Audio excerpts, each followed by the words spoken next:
కాశీ క్షేత్రంలో గణపతి ఒక ప్రదేశంలో అడుగుపెట్టాడు. ఆ ప్రదేశం పేరు డుండి.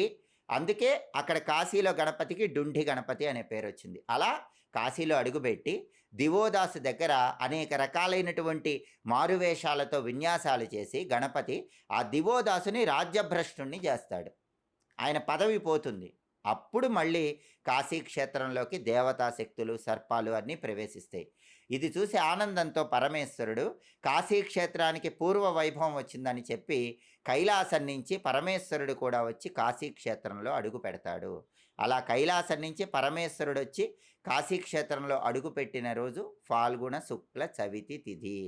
అప్పుడు పరమేశ్వరుడు ఏం చెప్తాడంటే, నా కుమారుడు వినాయకుడు కాశీ క్షేత్రంలో దేవతాశక్తుల్ని పునరుద్ధరించడానికి డుండి అనే ప్రదేశంలో వచ్చి ఇలా కాశీకి పూర్వ వైభవం తెప్పించాడు కాబట్టి ఈరోజు నేను కాశీ క్షేత్రంలో అడుగుపెట్టిన రోజు డుండి గణపతి అనే